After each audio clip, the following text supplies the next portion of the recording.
Mic check, mic check. What is going on, Try Hard Podcast listeners? Listen, fuckers, I haven't talked to you in a while. I know it's been a minute, but I'm here. I got a guest.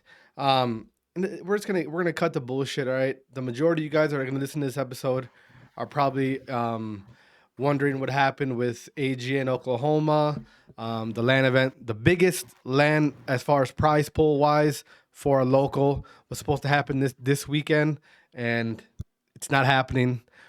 I got AGN Cuatro here. He's the owner, founder of AGN, American Gaming Network, and if you guys know who they are, if you're involved in COD, they set up LAN events all throughout the country for us, and they've been a pillar to the Call of Duty community here the last couple of years. So there's a lot of stuff. People are saying this, people are saying that about AGN Oklahoma, why it got canceled, why, what really happened. So I said, you know what? Instead of people going back and forth, let me get Cuatro on here, and we'll figure this shit out and give you guys some answers.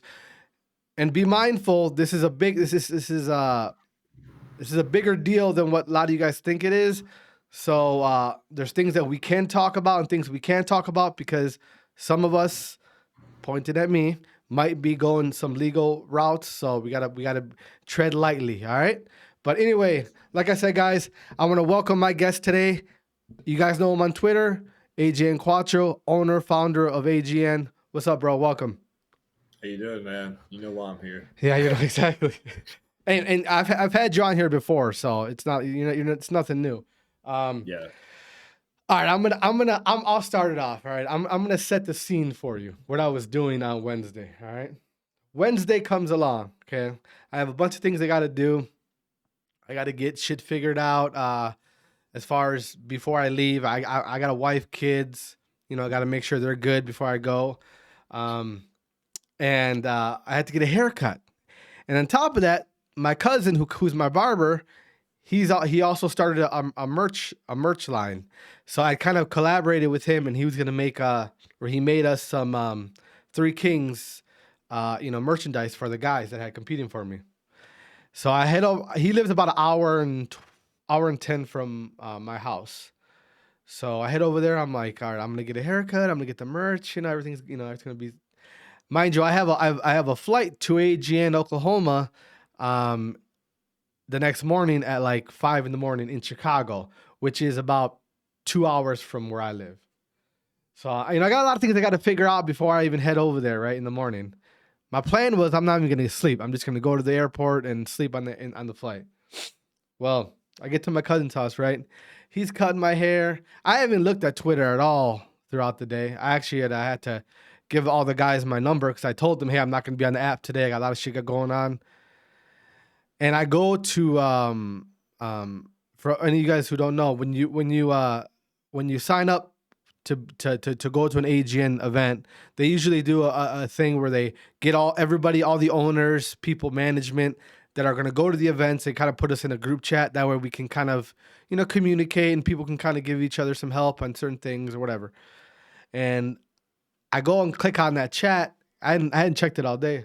And I'm just, it was like a fucking Twitch chat. All right. You couldn't read it. Like, it was just, I'm like, what the fuck is going on? And I'm seeing event canceled, and I literally could not read it. I was like I told my cousin, I'm like, yo, chill, hold up. Let me see what's going on. And it's just, people are saying events canceled. Other people are saying, what are you talking about? Like, everyone's just so confused. So I'm just seeing this stuff, right? And I'm like, I'm not even gonna address these guys because I don't know what the fuck they're talking about. And I hit you up right away. Go right to the source. I go right to the source. I'm like, yo, what is going on? I didn't even talk to you. Like, we'd been communicating all week leading up to the event, so I didn't even talk to you that day because I figured, you're gonna be busy, I'm busy, and I don't even remember what you texted me. You're just like, yeah, I don't know what. You pretty much said, I'm getting a bunch of stories. All right. Yeah. So let's get into that. Well, that's why I like, developing relationships with, owners, is because like, you're going to hear shit on Twitter all the time, and you're not going to know what's true. Exactly. People are going to say shit, like, especially after Indy, which we'll get to later. People are going to say shit that some person's going to read it and be like, "That's the most outlandish thing I've ever heard." And It, somebody's it, going to be like, "Hey, that's exactly what happened." and You it, know? it and So it's Twitter, so it's like what yeah, the hell can you believe half the time? So right. give us a breakdown. At what point on Wednesday, which would be what, the 13th or 12th? 12th. 12th. At what point on the 12th, mind you, the event is happening on the 14th, which is we're recording today, We right? open bracket was supposed to start 13 minutes ago. So Exactly. So we're 2 days before the event starts. All right. A lot of people are getting ready to travel, flying out that night, that morning, like myself. At what point on that 12th, on that Wednesday, did you get any kind of inclination that, wait, this shit might not happen? it was probably about 5 o'clock Wednesday. Yeah. You mentioned a minute ago. I'll preface by saying, not everything can be talked about yet. Yeah. Stuff that's public knowledge, I'll try to cover, and then some stuff that can be better explained, I'll cover as well. Yeah. A lot of people have been asking me questions that I don't even have the answers to. But yeah, so my Wednesday went like this. I woke up, I drove to Birmingham, I took my test to be a insurance producer. That's a real I called, job for you fuckers that yeah. don't understand what that is. It's a real job. All right. I called Brooke and I'm like, hey, I passed, yada yada. I'm gonna run to the store, get some food for you and Mac and Yeah. our cat. Make sure you are good to go this weekend. Because it's supposed to snow here Sunday, so I was like, just in case anything happens, Yeah. you can't leave, whatever.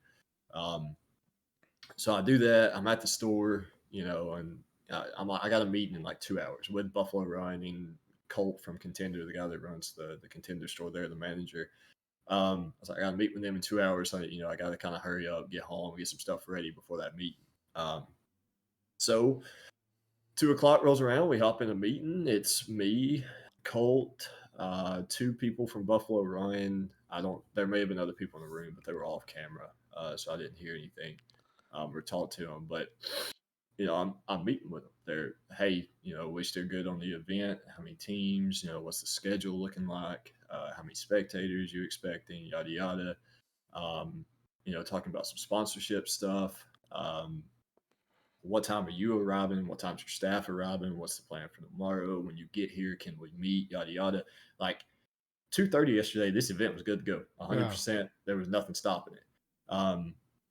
So I get out of the meeting. I call Brett and Jesse from Contender. I'm like, hey, I Hold met on. with them. Pause real quick. Before that meeting, was there any kind of inclination that there was anything wrong? Not necessarily. They emailed us on Tuesday, kind of asking some questions about. It was actually like the owner of the casino emailed me and Brett, was asking like just some more information because he's not in those weekly meetings that we do. Yeah. So there's some in between guys, some middleman that we go through before we get to Patrick. So Patrick emailed me and Brett. He just wants some more information and stuff. So we gave it to him, and then I asked him some questions about sponsorship and whatever, like stuff that he had lined up. Didn't get to hear back from him, but I spoke with a guy that's kind of his right hand man on Wednesday during that meeting. So it wasn't a big deal. Like I said, the next day we are meeting with him anyway. So it's pretty cut and dry as far as communication with them. There's not like, it's pretty business like, real get to the point and keep it moving. Yeah, there's not much playing around. Me and Colt talked every day. Somebody in that group chat that you were talking about, once the announcement came out, they were like, "Sounds like you should have had better contact with the venue. It sounds like once you planned the event, you never heard from them again until Wednesday." Like that's what I'm talking about. Like people just say shit and they run with it. Yeah. I talk with them on a weekly basis since the beginning of December. So for about 6 weeks, we talked weekly. I talked with Colt multiple times a day, sometimes probably more than I talked to my wife, just because it's an event season. You have to do that. Mm-hmm. Colt was actually, during the meeting, he had drove to Springfield to pick up 10 PCs and a couple of monitors and stuff, and he was bringing them to Oklahoma to set up the main stage. When he got the email that the event was possibly going to be canceled, he was mid setting up main stage. So like everybody across everything, this event was happening. Yeah. So, like I said, we were in that meeting, we were talking financials and everything was good to go. And then all of a sudden, about 5 o'clock or whatever, I got an email saying, "Hey, um, COVID's hitting this area pretty hard, yada yada. We got 26 staff members that are going to be out." Now, keep in mind, this is a casino, this is a resort, this is a Top Golf simulator, this is a restaurant, this is an esports venue, and that's just the 5 things I know of. I'm sure they have more than that. It's out on an Indian reservation out in Oklahoma. Yeah. So there's no telling what all they have. So I mean, it's a big ass building. You probably have hundreds of staff members. Yeah. And we were bringing our own staff for the event. This me, Parker, Jesse was coming, Colt was going to help run it. I've got my 10 production guys or whatever. So I mean, the event was staffed. But he sends an email, "Hey, the event, we're going to have to cancel or postpone this event. I don't have the staff to run it." And my immediate red flag was, you're not staffing the event. You're staffing Colt and maybe a guy or two to help him, but we're coming in and we're running the event. Yeah. So that don't really make sense. So I text Brett. I was like, "Brett, check your email now." I was like, we got to get ahead of this. So there's some hierarchy of people over there. There's the guys like Patrick's the CEO of the casino and everything, but there's people above him, obviously. Like the guys that fund it, kind of. I think that's how that works. We're talking about Contenders Esports. No, I'm talking about the casino Buffalo Run. Yeah, Contender had nothing to do with this. Yeah, exactly. Yeah. Contender and AGN, there was nothing we could do. Yeah, and what you guys got to understand, this is a casino on an Indian reservation. All right, that a lot of you guys are young, don't really grasp what that means, but that shit is like, there's people, like, it doesn't just go through one person. Like it's a group of people that kind of dictate what happens on that reservation with the casino and all that.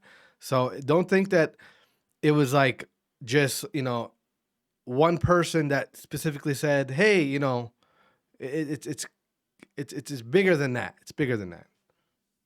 So, and then there were people tweeting like "fuck AGN" and stuff like, bro. Yeah. If you read what we said, if you read anything, there was hundreds, not hundreds, but there was a lot of people saying, like, vouching for AGN, saying like, "AGN nothing to do with this." If you have any common sense at all, you understand that. Yeah. AGN's fighting to get your flights reimbursed, your hotels reimbursed, whatever. I can't promise any of that, which I made that very clear, but I'm doing what I can. But anyway, so I get that email and I text Brett. I'm like, "Hey, we gotta do something here." Well, before Brett could even talk with anybody, they're already calling people, the hotel. So everybody that booked hotel rooms or whatever, there's like 8, 10 rooms booked or whatever. They're calling them, "Hey, event's canceled." Yeah. And then they text me, like, "Hey, I just got a call saying the event's canceled." I was like, "What?" Yeah. Like, the event's not canceled. I was like, "I just talked to Brett. The event's not canceled." Well, then that's when people got on Twitter, and this was probably about 6:37, something like that. That people got on Twitter and like, "Hey, I just got a call. The event's canceled." Mm-hmm. And I'm like, "Well, this is not good," Yeah. So that's when I tweet out, "If you don't hear from me, don't believe it." And that was basically because there was still a pretty good chance that the event was going to run. Yeah. The official meeting to even discuss anything it hadn't even happened yet. It was they sent us an email and said, "Hey, we're looking to postpone or cancel this event. Thank you for understanding." Like, there was no discussion about it. It was, they were convinced they were canceling the event. So before we could even plead a case or do anything, they're already calling people, shutting it down. They were telling their staff that they're not working this weekend, yada, yada. So, Colt's calling me, giving me updates of what's going on in the casino. I'm telling Brett, so that Brett has an idea when he goes into this meeting. I think he's at his son's baseball practice or basketball or something. Mm-hmm. So I'm trying to keep him in the loop.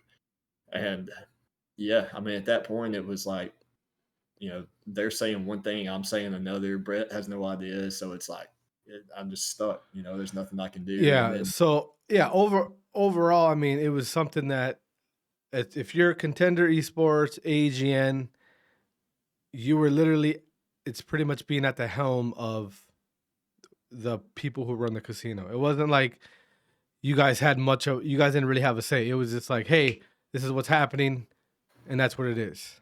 Right. So, I mean, basically, like, I'll get to this later. Remind me, write it down, whatever. Talk about agent and contender and whatnot. Yeah.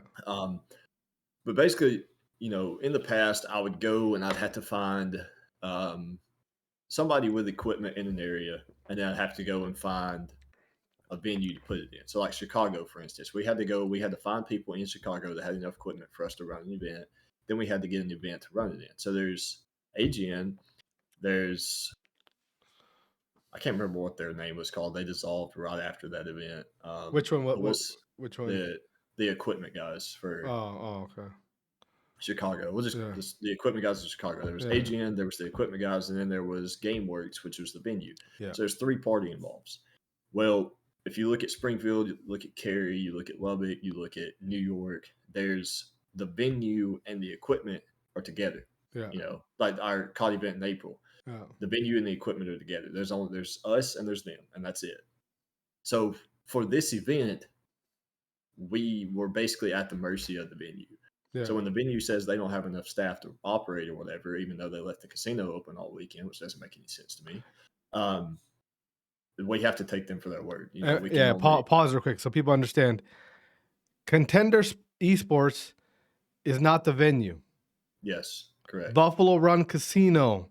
The casino is the venue.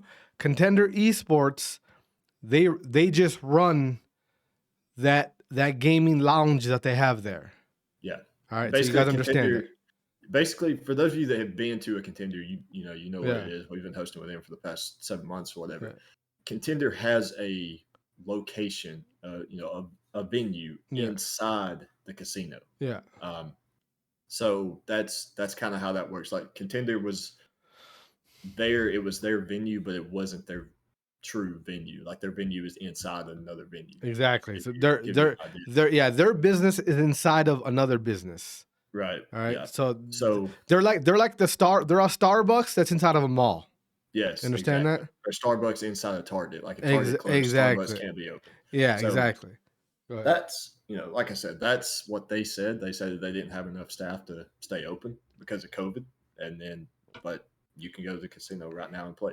It's public knowledge. Yeah. It don't make sense to me. I don't get it. I can't get an answer about that. I had people asked specifically about that.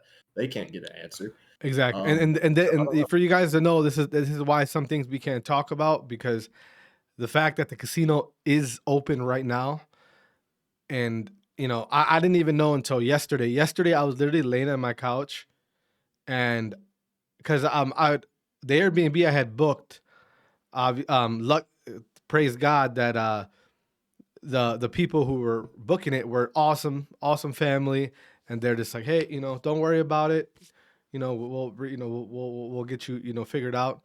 And I was just talking with them, and they're just like, yeah, we haven't really heard anything about any whatever. So I'm like, that's weird. So yesterday I'm just on my couch just soaking away, feeling bad for myself. And I'm just like, you know what? Let me call them, motherfucker. Let me call and see what happens. And I just called, and I called, and I got to their customer service, and I'm just like, hey, could you guys give me a time? What time do you guys are you guys open right now? They're just like, yeah, we're open and running. I'm like, what time do you guys open till? They're like, oh, we're our normal hours are blah blah blah till 4 a.m. I'm like, okay, all right, thank you. So then I look at my wife. I'm like, what the? I'm like, they're open right now. She's like, who? I'm like, the venue, the casino that we were supposed to go to this weekend, they're open. So then just things start running in my head, and that's why there's things we can't Engage can't talk about, because there's other things that legally can be, as far for me, I'm not talking about Gage. It's nothing to do with me. With him, me and him have nothing to do with each other legally. But for me, legally, there's things that that routes I can go down that to get some answers, all right, and some resolution to this problem. Because at the end of the day, me and Gage were talking about this before we even went live. I'm okay if I lose that money. You know what I mean? It is what it is. Leave a sour taste in my mouth, but whatever. But I know there's people out there that were planning to go to this event, right? That spent money that they don't have, all right? And they probably financially, it probably wasn't even a good idea for them to go to this event, because for this was going to be the biggest prize pool of any local ever. All right. So you had really good players wanting to come, right? Which means you got to fund those really good players, which means you got to pay for things that you normally wouldn't pay for. But because the prize pool was so high, it warranted those, you paying what you needed to pay. So I know there's people out there right now that are fucked, they're planning to go into the event because there was things they wanted to do, as get content, get their players some experience on land, things that could benefit their organization or team throughout the year. So that's why legally there's some things might be happening, because we just, as a community, as just like the Call of Duty community, we can't let this shit just happen like this, right? And I'm not going to say what I think the people were thinking as far as Buffalo Run Casino, but yeah, fuck it, I'm going to say it. I think that they thought that we're just all little kids and it doesn't matter. That's what I think. I think that they just said, you know what? Fuck it. What's going to happen? These are a bunch of little kid gamer nerds. Like, they don't realize that there's some people who've, like myself, who have spent thousands and thousands. I'm talking about college tuitions since I've been involved in this esport. This event was going to be like my biggest event ever. Like, you know what I mean? Ever. And I know there's other people who had the same, idea as far as what they wanted to do. And unless, and we'll see what happens, because there's lots going to happen here in the next couple of weeks, month, or whatever. Hopefully it turns out right for everybody and everyone gets situated. Hopefully. But this is why there's things that, Gage can't talk about, I can't talk about, as far as what we really think, as far as what we think really happened. And, you know what? And you guys give me a couple weeks and I'll probably spill the beans, because really, I don't give, you know what I mean? It's like, whatever.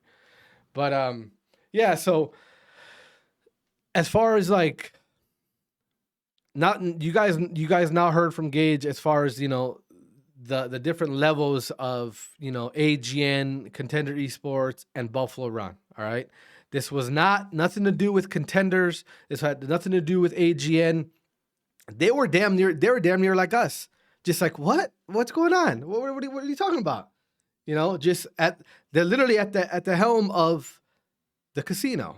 Right. And, so Gage, now, since this happened, have you had any other communications with the casino, or what's going on with that? The only communication I have is I sent Patrick a list of, I sent you the form, you filled it out. I wanted everybody's name, number, email, how much you spent on your flight, exactly, how much you spent on your hotel. Yeah, I'm gonna give you some credit right now, because the first thing, like, I text you something, like I was like joking or whatever, laughing about it. And the first thing you said was like, I'm determined to make sure whoever spent money to go to this event is going to, get their fair shake, right? Get what, because like I said, there's people who, that it's going to hurt them, right? They literally just spent, and I don't know if you guys understand, for you young kids who probably didn't book shit, you got people book for you. These flights right now, we're talking, these flights damn near, the majority of them are not like, when you book, they don't, as far as for me, when I booked, there were no options of like, hey, if it gets canceled, I can get my money back. Like, a lot of them, a lot of airlines aren't really doing that anymore. So now you're just losing that money. Like, you're not getting it back. Yeah. Right. And that's what, so it's leaving people in a weird position. Yeah. Well, that's what, like I said, there's no guarantee you're going to get your money back. Exactly. You may just have to chalk it. Exactly. You may have to.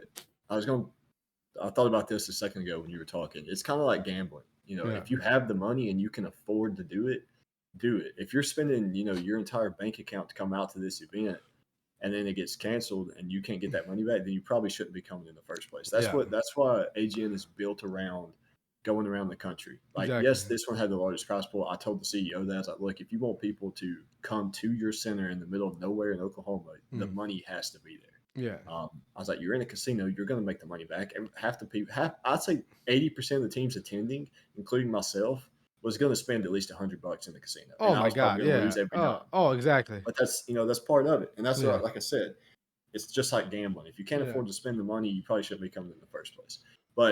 And that's, I sent him that list. It had everybody's cost. I wanted every freaking penny you had on there. You may not see a dime of it. You may see all of it. You may see half of it.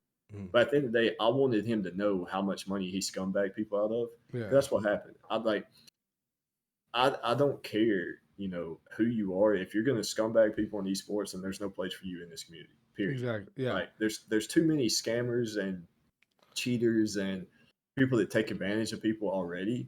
And the way the esports community is, shaping, like we're kind of still in the early stages, just getting the ball running. There's no place for that.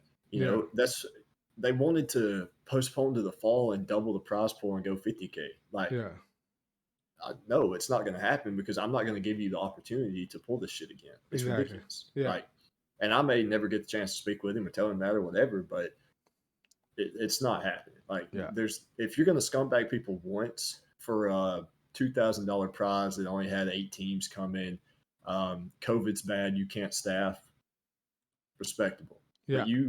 But this was a $25,000 tournament with over 150 people come in. And then you pull the plug 2 days before, after people had already been there. I think some people were getting on flights as I was telling them the event was canceled. Exactly. There's absolutely no place for that. Yeah. And it's come back to the point where it's just like and this is my opinion, is I think that they just thought like, well, it is what it is. What's going to happen? Yeah. Like what? I guess. I don't know. Exactly. You don't, but that's just me. That's what I think. And that's what I've only talked to Patrick. Yeah. Once, maybe twice. I told him like one time, he was calling me, kind of asking who I was and what I did, and what I was wanting to do and stuff. And, I told him, I was like I said, no one's coming to the middle of Oklahoma. I can host in Atlanta for $10,000 and get 30 teams. Yeah. But I can't host in the middle of Oklahoma that's 2 hours away from any airport at, just a regular no name. Like, it's not Miami, Oklahoma. It's like Miami, Oklahoma. But nobody's going to know that. They're going to hear Miami and think we're going to Florida. Yeah. So, like, the money has to be there. That's what I explained to him. Now, I gave him some projections expecting 64 teams to show up. Yeah.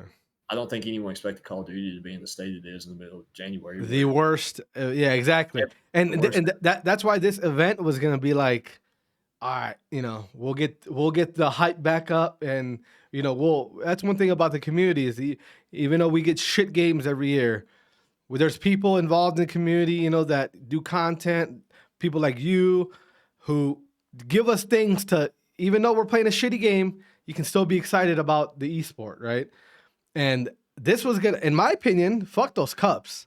Like, those cups that ain't. Yeah, absolutely. The fuck those cups. That shit is nothing.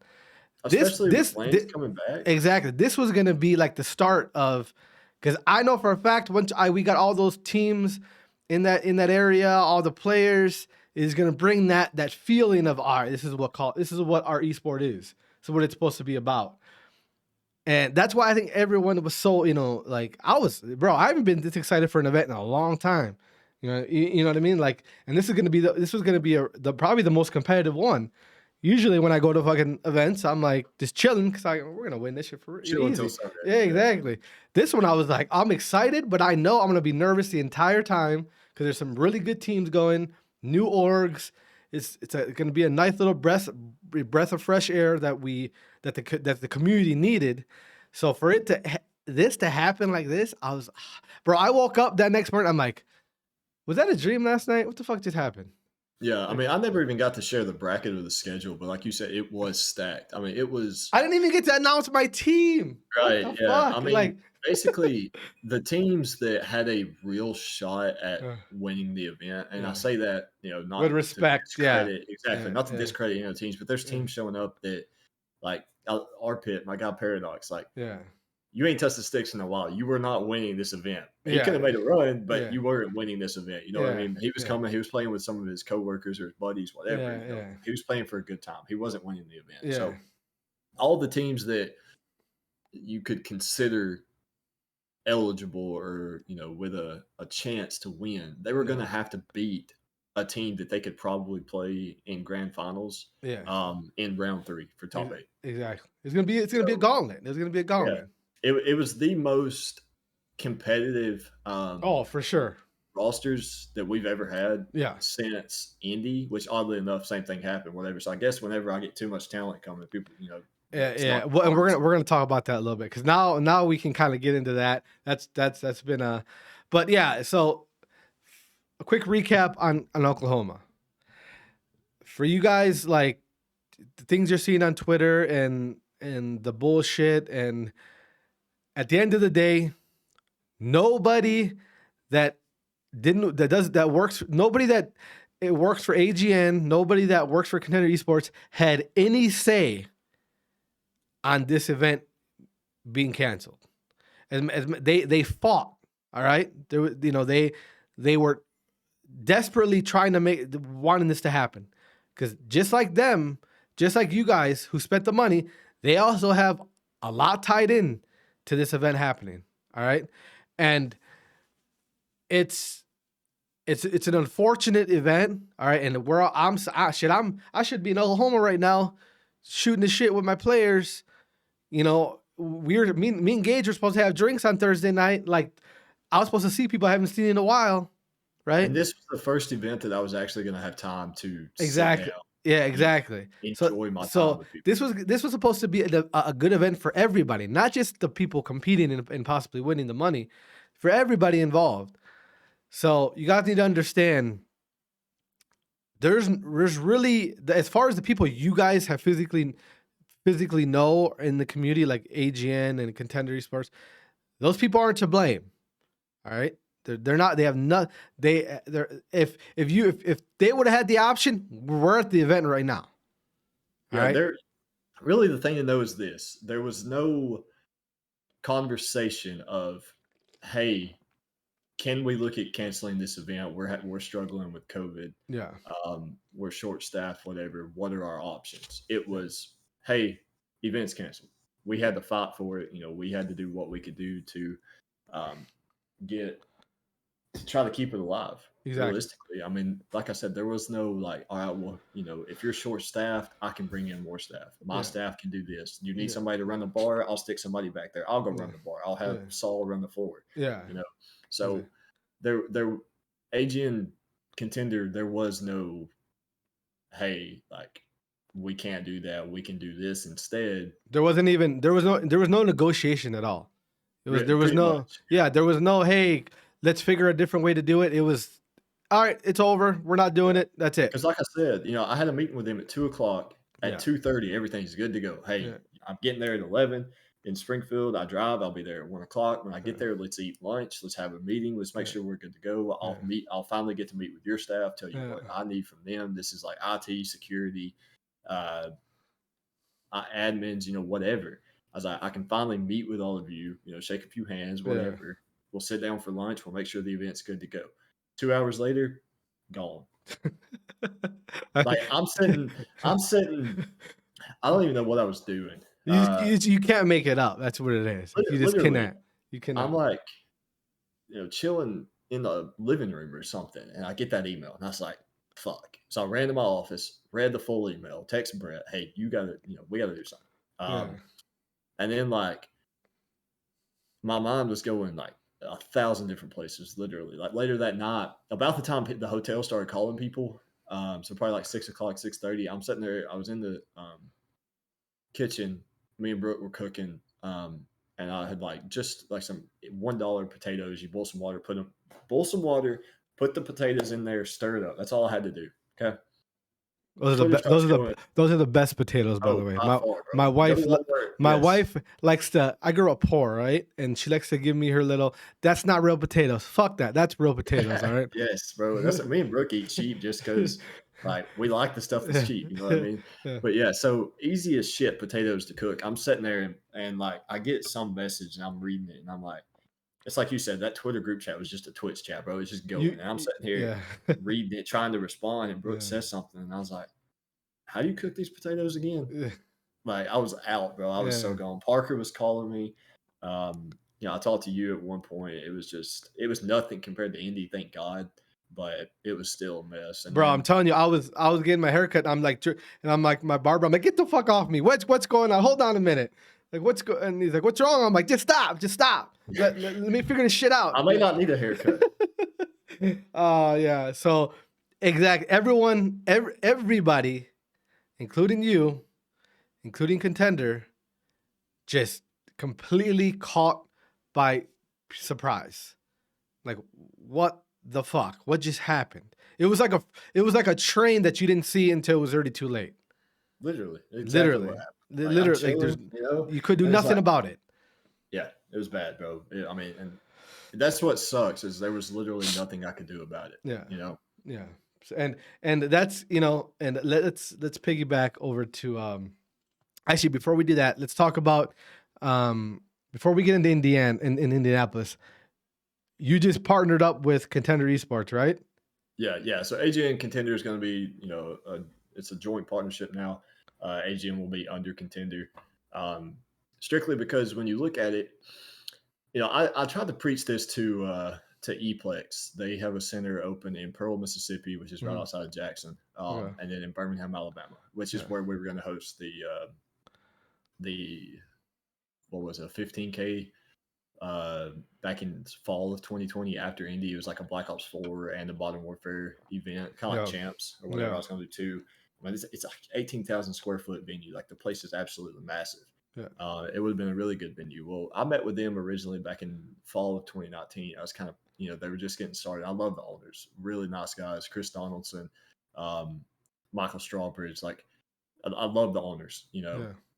And when they were just getting started, I don't necessarily think they had a lot of experience in esports. They're really good businessmen. They all, they run a bunch of businesses down in Birmingham and across the country and stuff. Yeah. So, they know how to run a business. But I wanted to bring some expertise to their staff from the esports side. So, I had some really good conversations with them. We hosted a 2v2 in the Rocket League LAN there. And I kind of tell them, I was like, what's going to set LAN centers apart are when they start getting involved in online stuff. Like, if you have one center, it's going to be different because you're still only going to attract that local audience. You have to find a way to get those people coming in and then coming back over and over and over and over. Yeah. Now, but when you're hosting multiple, it opens up what you can do, tenfold basically. So I was preaching to them, you need to get involved in online stuff. I was like, leagues, tournaments, whatever. I was like, find a way to get involved in online and incorporate that into what you're doing on LAN. Yeah. It's like, because that's how AGM works. We were built based on online stuff. Or online tournaments. We developed into leagues, and then started hosting LANs about 2016, March of 2016, I think was our first LAN, and that was a year and a half or 2 years after I launched AGN. Yeah. So it takes time, but I was trying to fast track, how they could get to that point, and we ended up doing four gunfight tournaments, one a week for 4 weeks, and then led up to a big Saturday tournament, and we were getting 8 to 10 teams, 6 to 10 teams, per week on a weekly Monday night, and then that Saturday comes and we got like 20. So that was my first experience in saying like, hey, this shit works. Like, I have an idea, let's run it, and it worked. Well, things ended up falling through with them about the time of Indy. But oddly enough, a week before Indy, Jesse in Springfield, Contender Esports in Springfield, hosted a Call of Duty LAN. And I heard about it and I was like, huh, like if they're hosting LANs, Indy should be good, right? So I called Jesse and, we talked. It was the first time we had met, and we were talking, and it was, I could tell Contender had something brewing because of their game plan, and I knew that what was AGN missing? AGN was missing locations that they could host LANs at decent price, with enough equipment to actually hold an AGN LAN. Because, I mean, it's all like our Valorant Rainbow Six stuff aren't going to get as much team as our COD stuff, Yeah, but our Call of Duty's too big to limit teams, exactly. um, unless like for time's sake or whatever. But Yeah. um, so after Indy, like 2 months later or whatever, Jesse called me. He's like, hey, let's find a way to work together because we need online stuff. He got it. He knew what I was preaching to Uplex and he had never even talked to me about it, but he understood it. They needed online stuff. They needed a way to connect with players all over the country. Um, I needed venues. I needed venues all over the country that can give me what I needed to host LAN events. So we've been partnered up since October or November of 2020. So we're going on a year and a half of being partnered together, um, and working together and stuff. And really, nothing's changed. Nobody even knows it, and that's kind of how we know that it's going to work out in the future. Um, so AGN's going under Contender. We give them their online stuff. They give us, LAN centers. We're talking about rebranding just because, it's the American Gaming Network, but we're going international. We'll be in Saudi Arabia, Brazil, Canada next year. Ooh. Well, Canada's this year. I just don't think we'll get an event there this year, Yeah. especially with their COVID guidelines and stuff. So Saudi Arabia, AG, that's where the money's at right there. yeah, so AGN's That's going international. We'll probably rebrand the name here soon. that's And awesome. then, yeah, so I mean, that's what that's what the future holds. That's exciting. Now, it's crazy, right? To like if you think about where you started from to now where it's getting, and there's things that happen throughout that journey, like this past weekend, that kind of get you prepared. After AGN Indianapolis, I'm like, well, we'll never. Now we've seen the worst. It never get worse than this. It never. Yeah. And well, fucking AGN Oklahoma came and it's like, well, kinda Hey, didn't beat it didn't beat Indianapolis as I far will as say that Oklahoma, in terms of how social media was handled, um, it wasn't even a tenth as no bad. no It no was there's no. a few outliers, like some guy that I've never even heard of. Fuck AGN, bro. Who are you? Yeah, Like, never even heard of you before, but yeah, you're saying fuck AGN yeah, because the venue canceled our event. yeah. Okay, whatever. You'll No, probably never come back. I didn't know who yeah, you were in the first place. yeah. So it's Yeah, fine. yeah. People have to realize like when you show up to an event, to a LAN event, you walk into the venue and you're seeing at that point you're seeing the workings of the last couple months leading up to that event happening, right? So these kids, and I call them kids because you have to be a kid to say the shit you say, stupid shit you say on Twitter. When you walk into a venue and you see the computers and you see the lights and blah blah blah, right? You have no fucking idea, and I barely know, and I've been in this shit for a while. You have no idea what the people who are running this event had to go through leading up to that day where it's competition time. It's time to actually start competing and giving the product that you've been promising, right? And credit to AGN, every time that I've gone to an event, a LAN event, what I was promised, I got, right? And this is why I wanted to get you on the podcast after this and after the AGN Oklahoma shit, because it's like I want you guys to understand this is not nothing to do with AGN, nothing to do with Contender, right? It's something outside of their reach, right?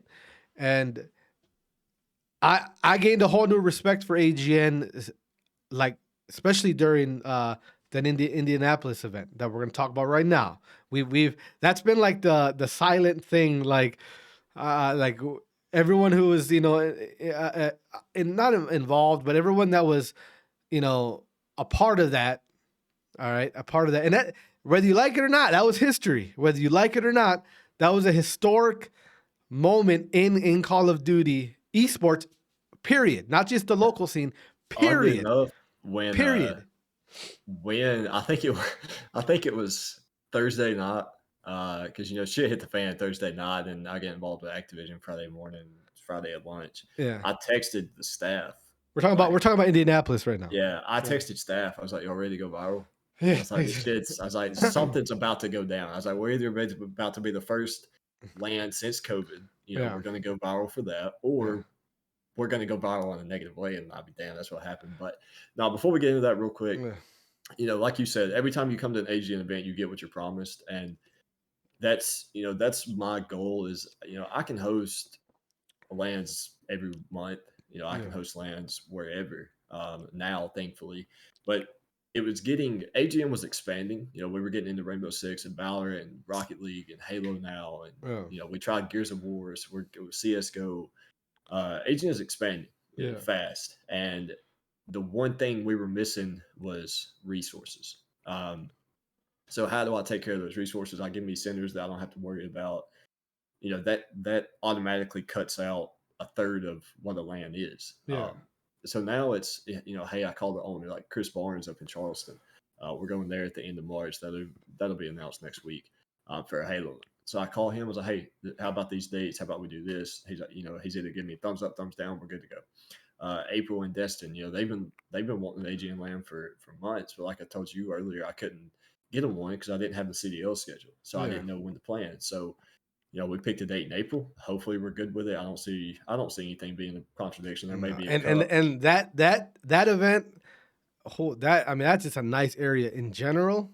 at the beach, Like, bro. Yeah. we're gonna literally be at the fucking beach. Like, Yeah. even if you get first rounded, who gives a fuck? You go to the beach. Right.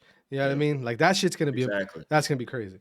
So that's what we're going Charleston in March for spring break, and then 3 weeks later we're going to Destin for again spring break. So I'm also going to try to hit like Mankato, Minnesota, in the summer where it's not below 40. Yeah, exactly. But yeah, so that's what AGN. I needed the resources. I needed to be able to keep our quality of product up and what it is. So that's going to help a lot. Which you saw the Springfield venue. There's there's some private rooms back there that we can use to turn into like a production studio. Exactly. So that's why I took the deal. I needed resources and they needed online, and it made perfect sense. Yeah. But yeah, so we can get into Indy. Where you want to start? All right, let's talk about we'll talk about how this situation kind of mirrored AGN Oklahoma kind of what led up to the Indianapolis stuff.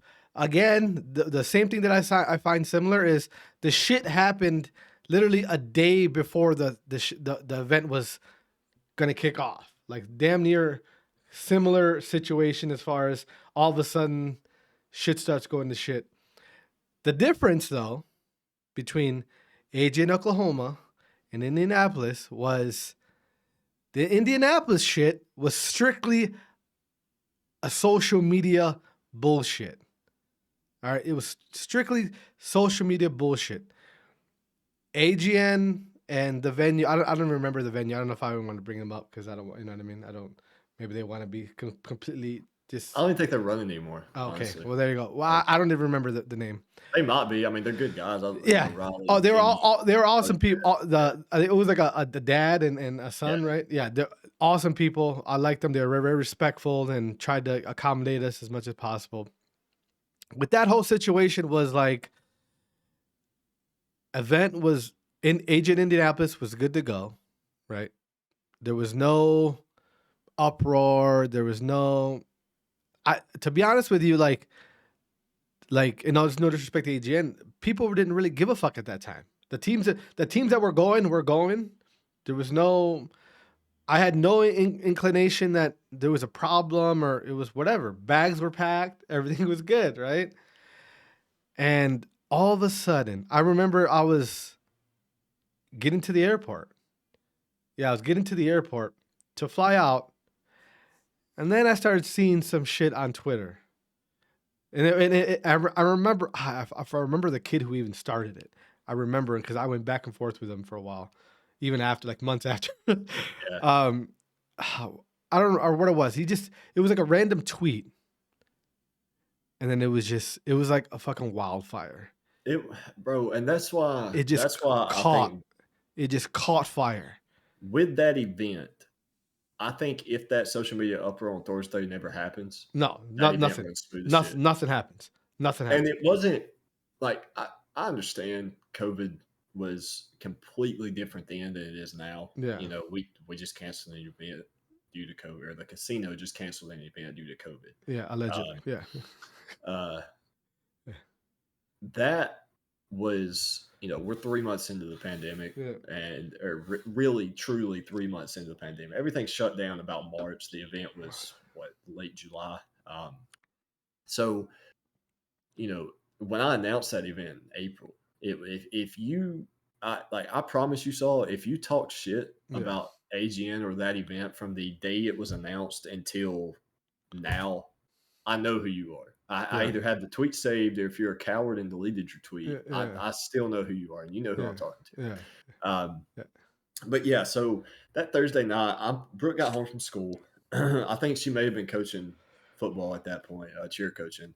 Yeah. So she may have cheer or something. She got home, you know, I start packing, we're hanging out. Same thing as Wednesday night, bro. I get on Twitter and I'm like, fuck, you Yeah. know, like this is not what I wanted to happen. Yeah. But so at that point, it wasn't like, hey, the event's getting canceled. It was, why the hell is this event going on in the middle of COVID? Yeah. And that's my thing, you know. Was it ideal to run it in peak COVID? I don't know. Hell, we're still in peak COVID. What are you talking about? Yeah. But no one forced you to go to that event. And also, pause. Leading up to the event is the exact same thing. There was nobody saying, hey, maybe we should cancel it like months before or weeks before. There was no inclination at all. That's a big word for a lot. That means that no one even brought anything up. There was not like, hey, maybe we should rethink. No. It was literally, also, I know the risk. Also, be mindful. There were other things happening in esports. There were other events happening. There were other LANs happening. There was LANs the same day, the next state over. Like, there was big LANs going on the same weekend. So, because I'm driving home Sunday morning, and everybody's like, "Oh, so this event can go and run, but this event can't." It literally had everything to do. There were Activision-owned titles that were having LAN events. All right. So there was at no point in time at all that I even thought, oh, well, this might get canceled because of COVID. Never, ever until that day when Twitter, all right, Twitter, not a health specialist, not the owners of the venue, not the state of, in Indiana or whatever, nobody other than Twitter. Yeah, that event got canceled by cancel culture and no one else. Literally. Like you said, like no one, everybody going to the event was under the understanding, like, hey, we know what we're getting ourselves into. We know it's a LAN. We know COVID's a thing. I'm coming. You know what I mean? Exactly. Wear a mask, social distance, whatever. I knew what I was doing. They knew what they were exactly. Doing. And at that time, no, like I said, there was no any kind of fear. There was no, oh, maybe we shouldn't do this. No. For me personally, I'm just like, well, we're going. I'll make sure my guys have masks. I'll make sure my guys have whatever they want, right? Hey, and I remember even asking them when this shit started happening. I'm like, yo, do any of you guys have a problem? Are any of you uncomfortable? If you're uncomfortable, tell me now, and that's it. Either we won't go, or I'll find someone else to take your spot. No. All right, anybody that you know that's going to the event, no. The players were not like, oh, I'm scared. No one was forcing anybody to do anything. Everyone that went wanted to go. Everyone that went was not forced to go.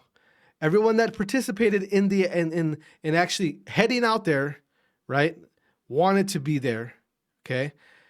Now, when the shitstorm started happening, all right, this is, again, a Twitter shitstorm, not real life, IRL, like you could say, not in IRL. I'm talking about on Twitter. All right, when Twitter started getting their panties in a bunch, all right, by that time, there were people in the fucking air already. There were people already there. People already checked into hotels. Airbnbs were already, checked into. All right, that whole area was not shut down. That whole area, there were not restaurants shut down. There were not hotels shut down. That area was running like every day. There was nothing wrong. No one gave a fuck, right? Everyone was wearing their masks. Everyone was doing their shit.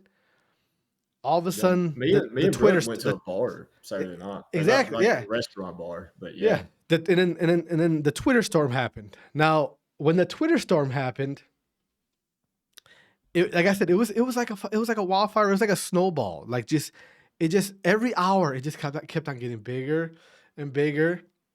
And it kept getting bigger because, like I said, like it strictly came down to branding and who AGN was. All like Eplex had been running lands down in Birmingham for a month. Activision did not care. Jesse in Springfield ran a Call of Duty LAN in Springfield like 2 weeks before or something. Yeah. Activision did not care. Yeah. It literally comes down to branding, but that's kind of what happened. It was like I don't want to say some nobody because I can't remember exactly who it was, but there were a shit ton of nobodies involved in the Twitter storm, and all that did was just added fuel to the fire. And then it made people with actual say and people with actual names involved. Yeah. All right. Well, that's what like you have just people that were. I don't want to say jealous of the state that AGN was in, but there were a lot of people that were involved with other companies that were tweeting about the event. Yeah. And then once that happened, the rest of the AM scene got involved. And again, there's nobody from like there's what 120, 150 people, players going to the event. None of them were talking any type of shit. No. They all still went, Exactly. Yeah. So they, this was all people not involved. And it's kind of like what I touched on earlier. Like there's people talking shit that I've never even heard of. So how do you have the right to, talk about me or AGN when you've never had a single conversation with me? Yeah. But yeah, so everybody's talking shit on Twitter and, it is what it is. I don't care. Well, then like this pro player gets involved. This pro coach gets involved. This guy gets involved. Wait, stop, pause. Who is that guy? God, I was trying to figure out his name before we even got in the podcast. Who's that guy from Seattle? Fucking idiot. Bob Morris. What was his name? Bob Morris. Mount Morris, or whatever the fuck your name is. I told you, I know, bro. If you talk shit, I know your name. I know that guy, Mount Morris. I think he has me blocked. Anyway. He actually got. I don't know if he got fired by Seattle. Yeah, exactly. I'm gonna give you some irony about that situation. That guy was one of the most outspoken people during that time, and he said one thing that got me furious. He goes, because at that time there were two players. The biggest prospects in Call of Duty at that time were Fire and Sib. They were both on my team, right? And I remember one tweet that he had. I'm probably in my phone somewhere. I screenshot it. I know he goes, though anybody, because someone replied, they said, well, the two biggest prospects in COD are there. And he replied to that tweet and said, anybody who's there, including those two guys, will never be in the CDL. Yeah. How funny is it that he tweeted that and he was a part of the Seattle Surge, and now he doesn't even work for Seattle Surge, and one of those players he said would never be in the CDL is now a starter for that Seattle Surge team. You fucking moron. I sent it to you when, what a fucking moron. Mount Morris, you're an idiot. When Civ got announced to be in the CDL, I sent the screenshot of his tweet with the screenshot of Civ being announced to you. And I was like, it was that how it started versus how it's going. Like, that's why I'm like me and Parker and Chris and Jesse and some other guys, it was like, if you go back to the indie event and you look at what happened there compared to where everybody's at now, everybody involved, like that was defending AGN and shit, are now thriving. Like, look at AGN. Somebody, I know exactly who you are. I'm not going to name drop you. You know who you are. I've used your screenshot over and over. Yeah. Said this was career suicide for AGN and everyone involved. That was the best damn thing that's ever happened to me in my esports career. I had ESPN email me about that. Yes. They wanted to interview, and I wanted to do it, but people said no. You can't. I was talking to Jake from Esports Talk, Dexerto, ESPN. I was talking to a shit ton of people. Yeah. But again, that was the best thing that's ever happened to me in my career. Look at Parker. He went from running his senior origin thing to now he's getting salaried under organizations running colleges programs.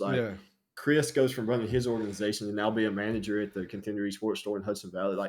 Anyone involved it was a very good thing for them. Yeah, But and I think that's what's yeah, ironic, like you said, like Bob was saying, yeah, it was Bob for a yeah, fact yeah. that said, if you're at that event, you'll never ever touch the CDL. And then 2 years later, we've got what, 4 or 5 people that were there in the CDL. And one guy playing for the org that he works for, and he doesn't even work for that org. That is hilarious. Literally, Yeah. that is karma for your ass. But I think the biggest thing that I got from that whole AGN Indianapolis situation was hold on a minute. Let me hold on.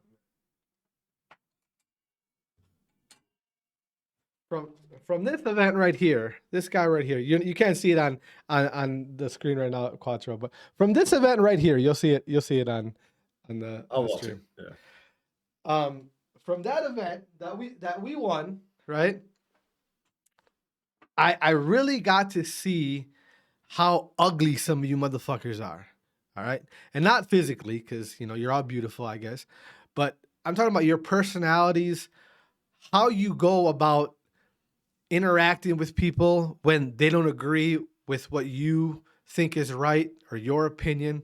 I really got to see, and it kind of shocked me, and it really made it made me kind of sad in some ways, because people that I looked up to, and I still look up to, had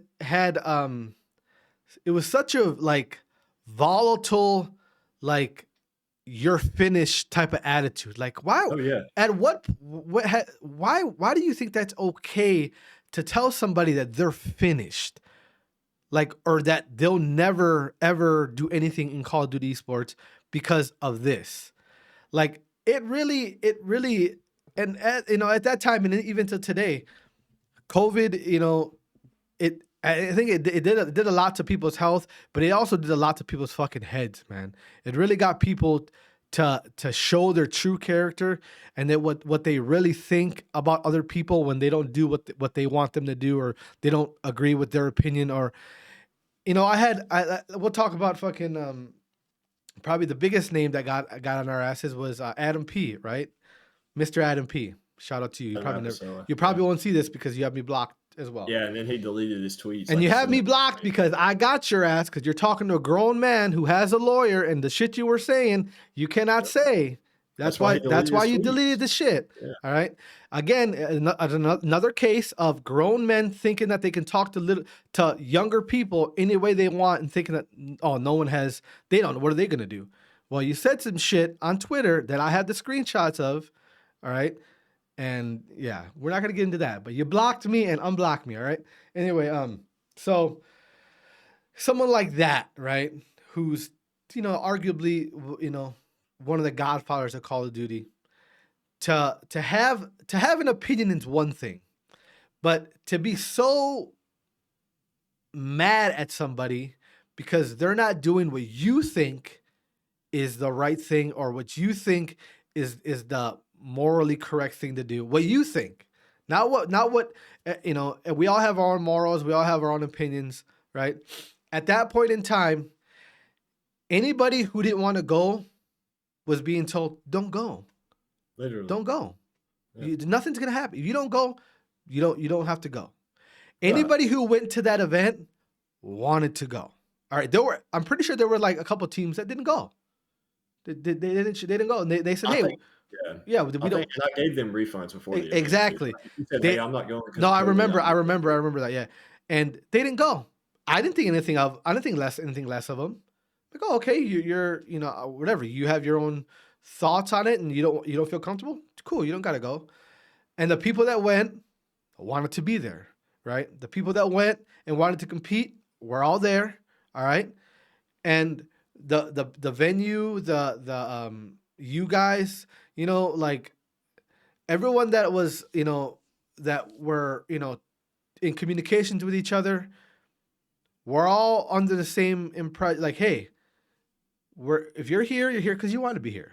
If you don't want to be here, go ahead. We'll do what we got to do to give you your money back, or give you, some kind of compensation. But to see people like Adam P, to see certain pro players, to see, mind you, the people that had, as far as people with names, the people with the biggest mouse on Twitter don't even work in Call of Duty anymore. Yep. They're gone. And that's what I was saying. Like, the reason this event got canceled was because in my opinion, it was kind of a thing where too many people were pissed off about it and reaching out to Activision to where Activision could sit there and not do anything. And again, Activision, that's another thing.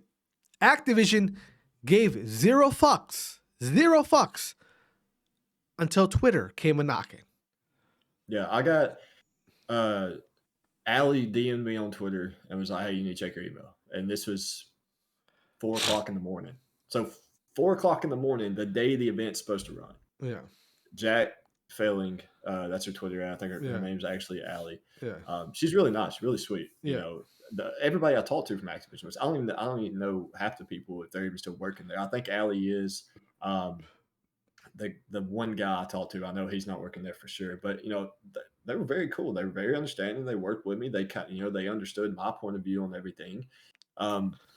But yeah, they emailed me at 4:00 in the morning. I was actually waking up to drive to Indy, and they emailed me and said, "Check your email," or messaged me and said, "Check your email." I was like, "Well, I've got to go. You know, I can't sit at home and wait for this to be solved and then drive. Like, I've got to get there." So I wasn't able to get in a meeting with Activision until about lunch, because you know they're West Coast time. So by the time they got in the office, it was probably 1:00 Eastern or something like that. So you know, I had a really good conversation with them, and they were basically like, because of COVID, we don't want you running this event. Mm-hmm. Understandable. I get it, and I played my case. I was like, we've reached out to the Indiana State Health Department. They've approved the event. We're implementing all the guidelines. We talked to local and state health officials. Like I said, they state health officials approved the event. So that's why we were like, even if Activision reaches out, like, it's not like we're doing something that, isn't, it's in an area that's locked down and we're going in and we're doing this. Like, this is, like you said, an open area. We've talked with local officials. Like, everything was good on this event. They were more concerned, I think, with everybody who was kind of coming in from out of state and stuff like that. If it was a true local land and there was only local people in attendance, it would have been completely different, in my opinion. But with everybody flying in, again, that just goes to the magnitude of, kind of where we were at as a brand, as to why other people got involved too. They were like, "You can move this to online. We'll approve it." I said, "Great. I'll submit that application or whatever, and have it approved." And then it was brought to my attention, which was kind of obvious. They were like, "Well, it's our understanding that people were already there," and I'm like, "Well, yeah, it's supposed to start in 6 hours." I was like, and they were like, "Well, you can't. You're gonna have to find some way to have people not play at the venue." And I said, you can't do that. Well, they had a good point. Yeah. They were like, "Well, you need to forfeit them if they do," and stuff like that. And I'm like, "Well, there's also people going to venues all around the country that are playing your online qualifier tomorrow, or the last chance qualifier for champs, or whatever it was." And I was like, "So if why I can't do that? Like, because they could say they're going to that venue to play your event, because your event's on Saturday too." So whatever, we worked with it. Well, then they were like, "Well, the venue can't be open." And I was like, "No, yeah, they can." And I was like, "That's a public, open to the public business. I can't tell them what to do, and you can't tell them what to do legally." I remember you when that happened. You hit us all up in the group chat, and you're just like, "Hey, we're moving the event to online." I remember that. I remember you said that. Yeah. And and everybody was pissed about that because I couldn't do it till 9:00. Exactly. Well, I had to get my statement approved. Yeah. Like, I couldn't put anything out until I had approval. Yeah. So, but yeah, that's what, like, they were saying. I went back and forth with them for a few hours. Like I said, they're really cool. I think his name was Jack. No, can't remember his name, but he don't work there anymore. Yeah. But anyway, everybody I talked to was really nice, and understanding and everything. So they were like, "The business can't be open." I was like, "Yes, it can." I was like, "It's a public business. There's nothing me or you can do about it." And they were like, "I thought you had the whole venue booked, for the weekend." I was like, "Not necessarily." I was like, "We're using all their equipment, but they're open to the public." You know what I mean? So, because I remember when prior to that, I remember talking to you or somebody about about scrims or something, And you're just like, no, after you're done, I think you have to leave because they're a business. People are coming in to use the stations for other, you know what I mean? So they were that day for the event, they were still running a business. Like they were open. And like I'm pretty sure they had like VR stuff in the back. There was kids there playing that weren't nothing to do with the event. They were playing like other bullshit games or whatever, switches and all that. Yeah, I remember that. So it was a situation where, you know, when I remember when you moved it to online, you said, "Hey, it's online. We have to move it to online. We can't." And I got into like, all right, I was pissed, but I'm like, well, you know, that's the situation.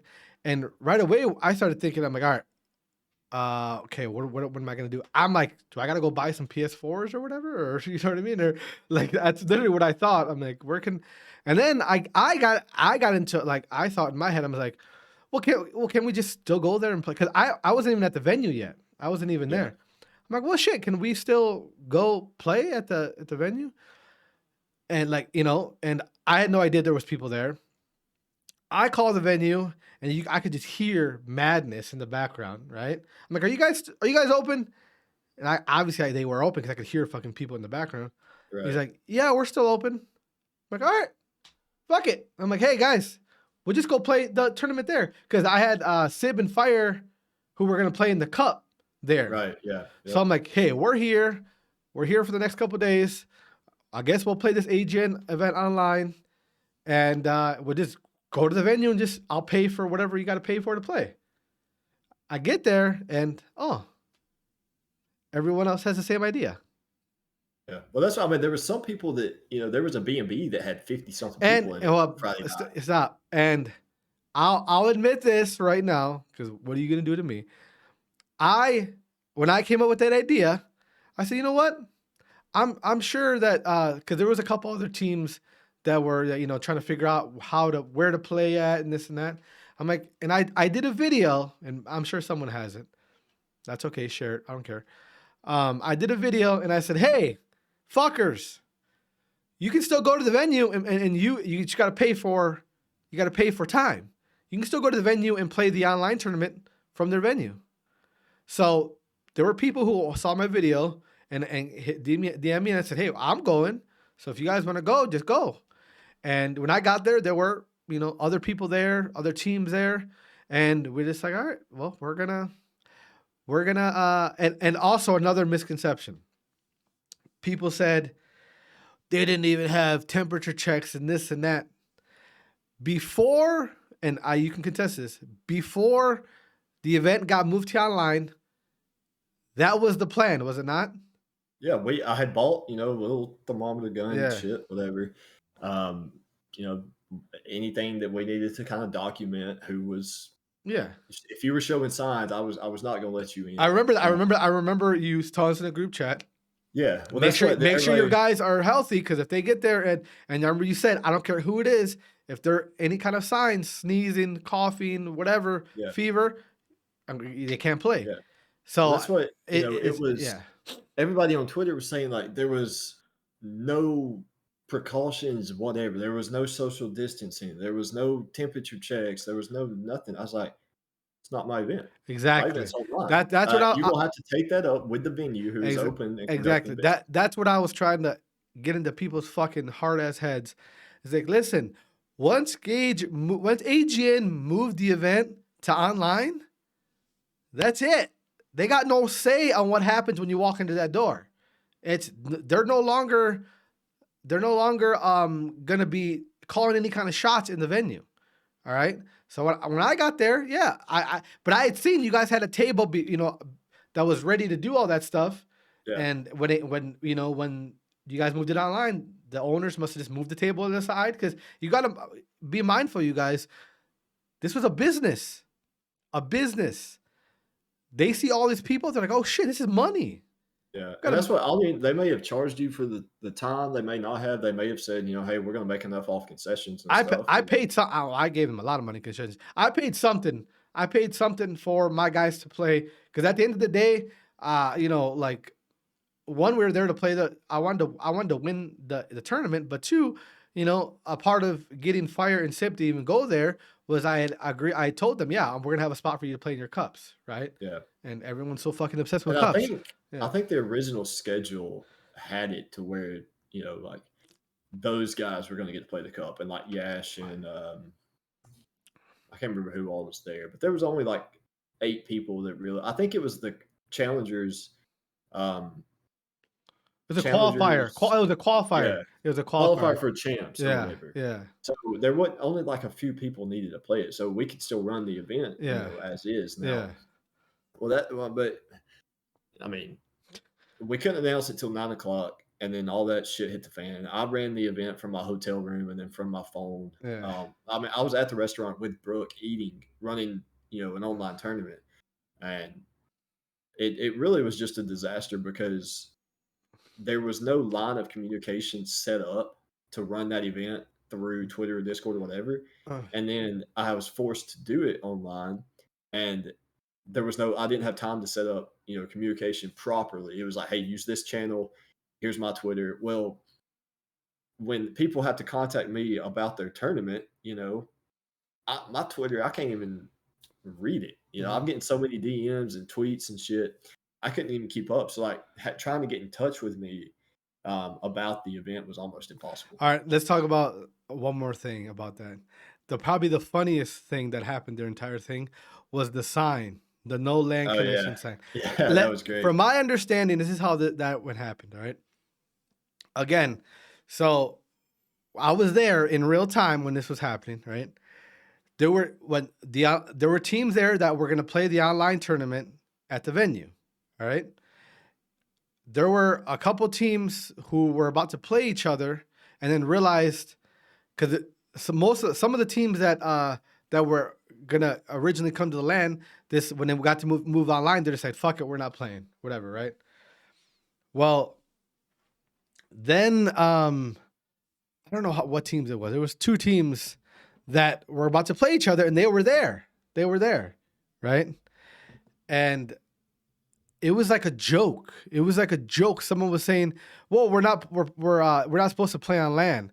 And then I just remember you're really not playing on land. You're playing against, and then it just somehow the owner, the dad, right, said, "Well, hey, this is not supposed to be. They're not supposed to be playing each other." I'm like, "Well, what can you do? They're here. They're playing on the online tournament, but they're here. Like, what do you know?" And I don't know how it got to him about no land connection. I'm not sure how that even.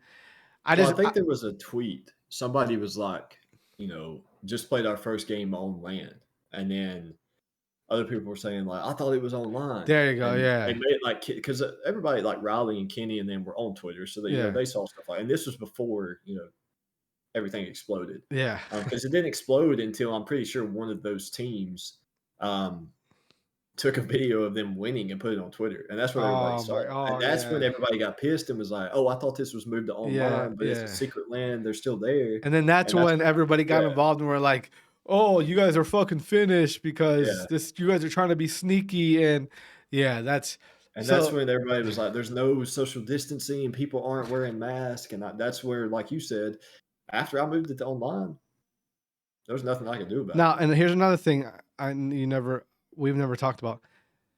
How many people got COVID from that situation? To my knowledge, none. None. No one ever told me they. As a matter of fact, I put out. Did I do that on the group chat? I put like a reward out. I'm like, yo, if you can prove you got COVID from the venue with an actual date from the doctor, because there was no home test and shit at that time. Yeah. I'll cash app you or something or PayPal you like $50. Yeah. Nobody ever collected that. If anyone did get covered from the event, like I said, no one ever told me. No, I never heard. Told anybody. I never at that time. You would have thought that entire group was about to be just dead in about 2 days. Yeah. The way Twitter had it blown out of proportion, you would have thought, well, this is it. We just committed suicide. This is over. Some people say we did. Exactly. And those people aren't even a part of fucking COD anymore, which is hilarious. But yeah, that whole situation, man, I mean, I was going back and forth with Adam P. I got blocked by him. I supposedly ruined a job with FaZe that I didn't even know I You had. never even had, Yeah, yeah. I had no fucking idea. Hey, FaZe, if you want to hit me up, just let me know. You know, just shit. Players were going to be blacklisted from the CDL. Well, those players now are in the CDL. Just a complete over exaggeration. And I'm not saying that COVID is not a thing you should worry about. It is a thing you should worry about, but you guys got to understand at that time, AGN, everybody was doing what they were allowed to do. Nobody was doing something that, like leading up to the event, everyone was doing something that they were allowed to do. The state, the area was open. It wasn't like no restrictions. They were open, like fully open. Bars, fucking stores were open, right? So that whole AGN Indianapolis situation was strictly a cancel culture like phenomenon at that time. That's all it was. I remember it was I remember at the gym I train at, people dude, because they know I'm involved in Call of Duty. Dude, you hear about this, and I'm like, bro, I was there. Bro, you know what's funny about that? And this is when I kind of get into like, bro, this is what blows my absolute mind. AGN has, at that point, we had about 10 different Call of Duty casters that we used. We had just got into Rainbow Six like 3 or 4 months prior. Like we had only ran like 2 seasons of Rainbow Six. We were going to host a LAN, but postponed it due to COVID. That was going to be in Boston. It was going to be the weekend before Indy. But anyway, like once that shit happened, it was actually a Rainbow Six caster that told me I was committing career suicide. He leaves. All of our Rainbow Six guys leave. All of our Rainbow Six casters leave. Our Valorant guys leave. Valorant casters leave. Like just completely ditched AGN. And then like we didn't lose a single guy for Call of Duty, bro. Not one. Nobody involved with Call of Duty and the event itself actually left AGN. And that's where you kind of feel the magnitude of Twitter and the true essence of people hear whatever they hear and run with it. Exactly. So it was like Call of Duty guys, if you're involved with AGN and you heard it from me, you know what happened, you understood, you made your decision based off that. Yeah. Well, then our Rainbow Six guys was, you hosted the LAN during COVID, I'm out. You know, I was like, I mean, you knew the LAN was going to happen before Twitter. the LAN actually happened. Yeah. Like this ain't, private knowledge. This was public for months, or else the event never would have happened. I was like, so what are you talking about? We hosted a LAN during COVID. Did you not know it was going on? Yeah. Or are you just jumping shit because you think the community is going to Yeah, exactly. You're jumping on the bandwagon and trying to get people to be like, "Oh, you're so brave, bro." And same thing with me with, when that kid was saying, "Oh, I was allegedly ruining an opportunity I had with FaZe," which that's I still haven't gone through my emails all the way, but I'm pretty sure it's not in there. I was told by high up people, well, you'll never get any opportunities within like Call of Duty, the league and stuff because of this. Well, guess what, guys? I got a couple opportunities. Didn't take them, but I got a couple opportunities. All right. Yeah. So, and the people who told me that I would never have any kind of opportunities, I don't know where the fuck they're at. They don't work for the CDL anymore. Like, people just got so mad because they couldn't control, and they were talking to people that aren't gonna budge because of a tweet. Yeah. You know what I mean? Like you're not gonna make me budge off a fucking tweet, especially when it's something that we were not doing to put anybody. We're not trying to get people hurt or get people sick or anything like that. We're not telling people, hey, you gotta come. If you don't come, we're not gonna get no reimbursement. Right. No. Like everybody, there was multiple people. I know exactly who you are. I was tempted to show the tweets. Saying if you're hosting a LAN in a pandemic, you're a money hungry bastard. That's exactly what the tweet said. Another guy tweeted it basically with that same thing. Like I'm telling you, bro, if you talk shit, I know it. I keep receipts on everybody and everything. So that later on, when Contenders got 40 different locations open and you want a job, you're not getting one. Exactly. But so I don't even know what I was gonna say now, but Yeah, they said that, and I know who you are. yeah, But no, yeah. it wouldn't have mattered to me if 4 teams showed up, Yeah, if 8 teams showed up, if 12, whatever. The event was going to happen. It had nothing to do with money. I yeah, had 3 or 4 casters there that were gonna, cast the event that were getting paid. yeah. Staff travel was paid. The venue was getting paid. Like, I might have seen a couple hundred, 2 or Exactly. 300, Yeah, maybe, yeah. maybe. Like, if you think I was doing it for money, you're fucked up, straight up. Exactly. That event was not gonna. We didn't. I hosted for. I would say I hosted for over a year before I ever saw a dime from doing this, Oh and my God! I Listen didn't see. here. I didn't see over $100 off of one Here, event until I'm gonna come 100% clean right now with people. All right, because one of the main things that people said about me was, that I'm forcing players to go, and it's because I'm trying to make money, just like the way they were talking to you. Let me tell you, motherfuckers, something. All right, I'm gonna give you guys the exact amount of money I have made off of Call of Duty since I've won 8-9 championships locals. I'm gonna give you the exact amount. Zero. I've made zero money. All right, none, zero. I've spent college tuition on a semester or two, depending on where you go, on these events. All right, all the money that we've ever won goes directly to the players. I don't get nothing. All right, so and that's what I knew. Like, and now it's different, obviously for you. I knew. I'm like, you guys think this guy's making all kinds of money or something? You guys stupid? Like yeah, like even yeah, now, like like AGN don't. I don't see a dime I off of know, but you do it the exact reason why I do it, because we have a bigger goal ahead. We know what this is going to become, and we know the opportunities that we're going to hopefully get in the future, that right now we'll sacrifice. We'll Yeah, sacrifice. this is not a get rich quick or No. anything like I'm No. not hosting all like I've got 30 something lands planned Yeah. for this year. It Yeah. ain't like I'm gonna take all the profit off of those, put them in a savings account, sit on it Yeah. for 3 years, take the interest, and then retire. Like Yeah. that's not what's going on. Like I'm here to stay. You know what I mean? Exactly. I don't need the money. That's why one of the biggest things I always tell people, when they get involved in COD, whether you're an organizer, a tournament organizer, an org owner, or whatever whatever you want to do, understand this is not a get rich quick scheme. Not gonna I'm happen. not going to make money. Not gonna happen. If you're involved in this shit, whatever it is, player, fucking coach, tournament organizer, organization owner, if you're involved in this, and you want to last, you gotta actually like to do it. Yep. You have to love this shit, because you're not gonna get any kind of compensation that's gonna make you say, oh, this is worth, this will put my kids through college. Not gonna happen unless their kids go to fucking, I don't know, a small school, I guess, maybe. College. But yeah, a community college or a fucking tech school, like where I'm at. But like, you're not gonna get what you think. That's not how it works.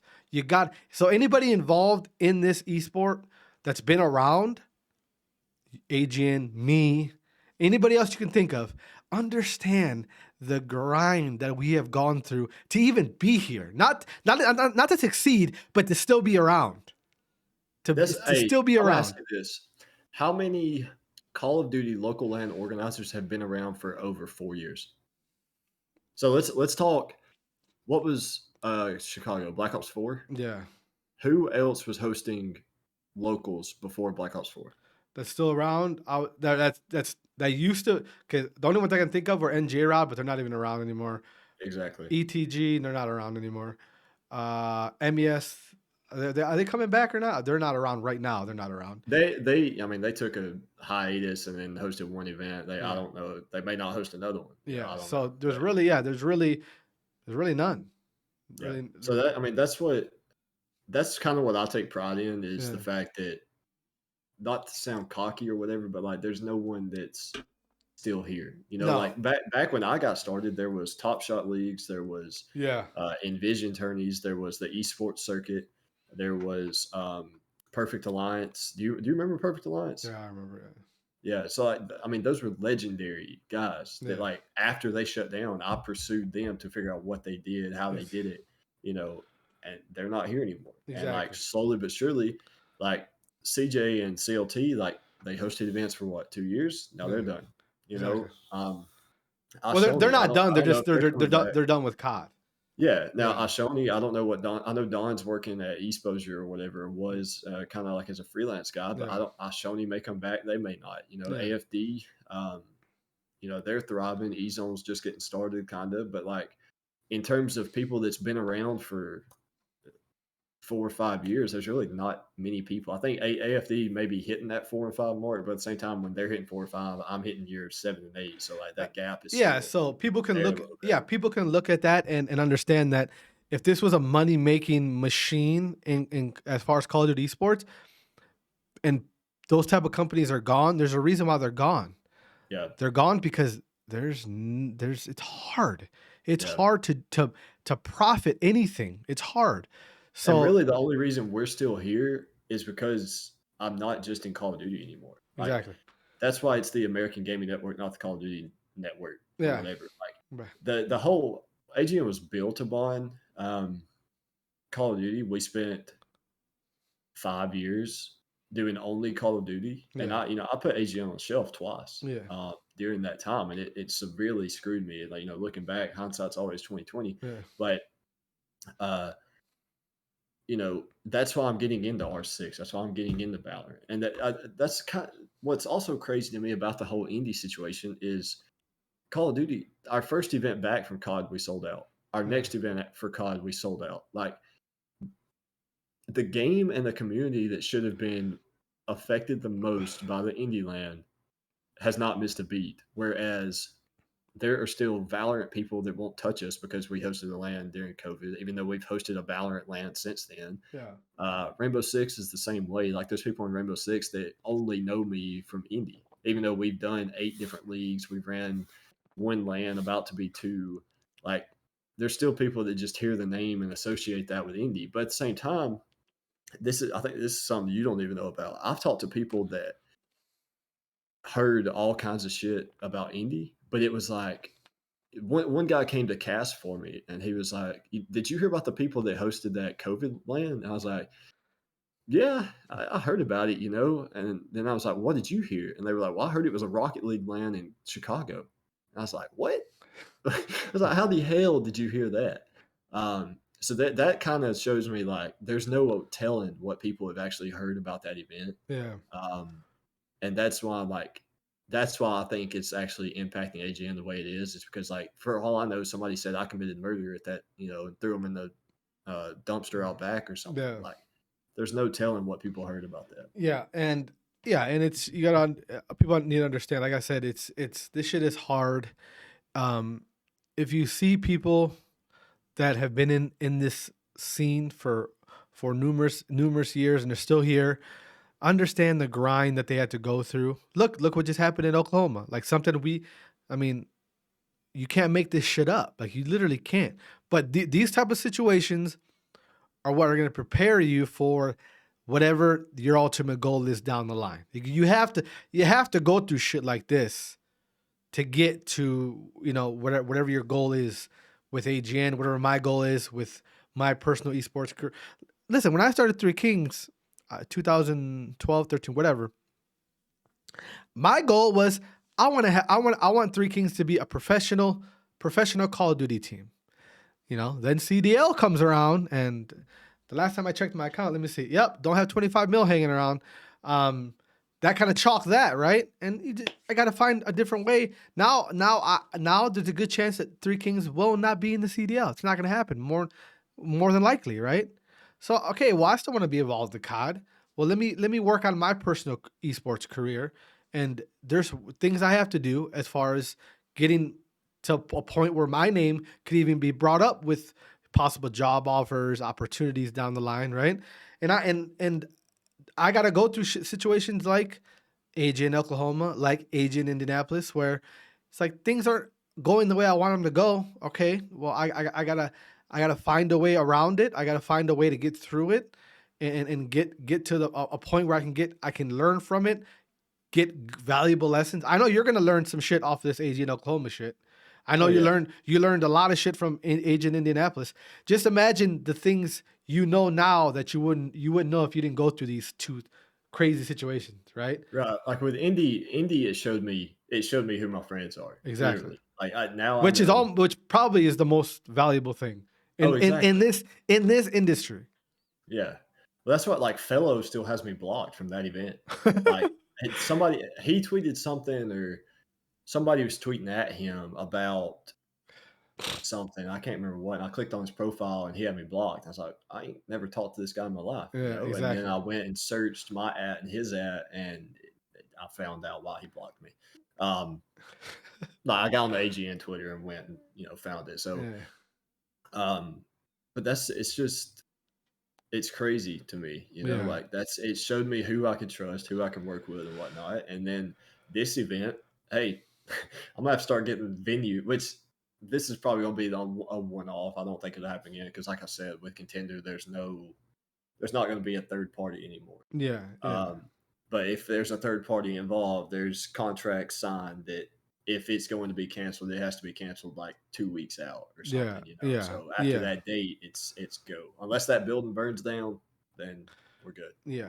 So overall, we'll wrap this podcast. Like we've been going for an hour and a half, which is it's my longest podcast. Overall, I think to come out of this, the AGN Oklahoma incident, and not even incident, situation, is Contender Esports, AGN, were just like us, caught off guard, had no, like completely blindsided by the situation. It was a train that they didn't see coming until the very last second, just like the rest of us. And this shit happens. It happens when you're dealing with, it's like when there's more parts involved in something, there's a better chance something's gonna go wrong. Now, like I said, now you're gonna gain some more knowledge out of this situation. I highly doubt something like this will ever happen again, right? There's a good chance. But here's the thing though about this industry is like something like this might never happen, but there might be something else. There's a good chance it's That's gonna be what something sucks. else. It always Exactly. happens to me, bro. No, I guess it comes with the territory. Like I'm sure there's other lands that have been canceled, but you don't hear about them because you guys, I don't want to say they're nobodies, but you no, know what I mean. you guys, for this event, I had to my original four. First of all, it's a top challenger team, right? So the chances of them surviving longer than a week is slim to none. Slim to none. And my dumbass thought, you know what? They'll be fine. They'll be fine.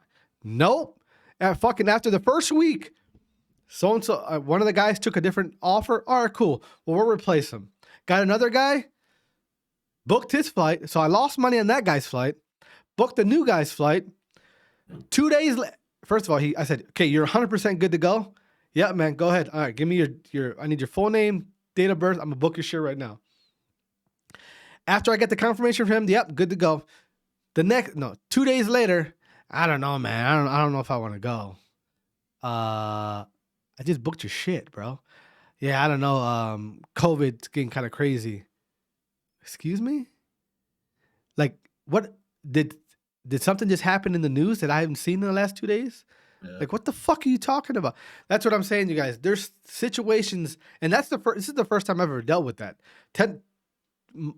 Every other time when I book whatever I book for my guys, which generally is not flights, but again, because this event we're going to be so big, I pulled all the stops. When I book shit for guys, it's when I get you booked, you're going. If you don't go, if you fuck me over for any reason, for people who've worked with me in the past, they know if you don't have me as a friend, then it is what it is. I'll never vouch for you. And we'll keep it like that, right? So this event for me personally was already looking crazy, right? I should have known then, Exactly. Yeah, it was looking crazy. And then again, you guys, when I go to these events, I expect to win. And then I seen the gauntlet it was about to be. Holy shit. But that's the thing. That's the thing you guys need to understand. For people who are involved in the scene who do things like this, set up tournaments, host lands, org owners, we're taking a chance on you guys, the community, right? Because strictly more than likely because we just we like the community. We want to see, especially this year. Call of Duty is the worst state it's ever been as far as the esport. So people need to understand. No one is when it comes to AGN contender. Nobody's trying to fuck you. It's not the way it is. No one's trying to fuck you.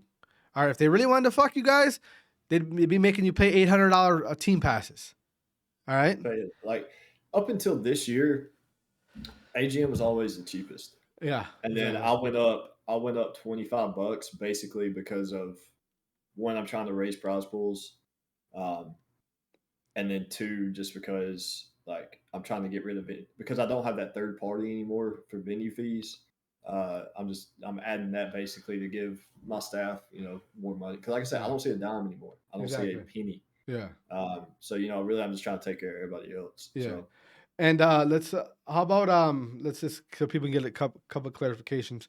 As far as team passes, what's the as far as AGN Oklahoma, what are the options with that so people can they know? Yeah, so you can either contact me and I will transfer your pass to the LAN in April, which will be announced next Friday. Which that's what I'm doing. So yeah, so I've already some people have already bought passes even though they're not on sale technically. You can just get a straight up refund. I've already issued a good bit of them. I've still got a few to do. Yeah. But you should get that in your bank account next week. Normally 3 to 5 business days or whatever. So if you don't have it by the end of next week, just let me know and I'll take care of you. And then so that's for that reimbursement is what is the exactly 100%. That's the only thing AGN has any power to. Yeah, so I got that list of people to get to the right people who could hopefully pay you back for the other reimbursement for that for flights and hotels and stuff. I'm doing what I can to get you paid. I can't promise nothing, but I'm on your side here. If I can't, I may hopefully work something out where you get like a discounted team pass or something like that. I'm gonna help you what I can. But yeah, so my closing statement is going to be this, Saul. Nothing crazy. But basically, like if you think this, we talked about a bunch of things, a bunch of people. Saul mentioned a few people. I mentioned a few people. If you think we were name dropping anybody or bringing, talking shit or something like that, really all we did was just point out stuff that was already public information. Yeah, exactly. Like Bob's tweet. Like we made jokes about it technically, but like. We weren't name dropping Bob. We were just telling a story, and he was involved in the story in that capacity. So, like, if you're going to go on Twitter and you're going to tag people like, "Hey, you need to go see this," or "You need to go watch this video," or listen to this podcast, or whatever, we're not name dropping people, and you just want attention off of that. Like I said, I mean, we're not name dropping anybody. It's stuff that's public information that people have already technically seen. People remember. We're just kind of, bringing light to it by talking about it. So exactly. Yeah.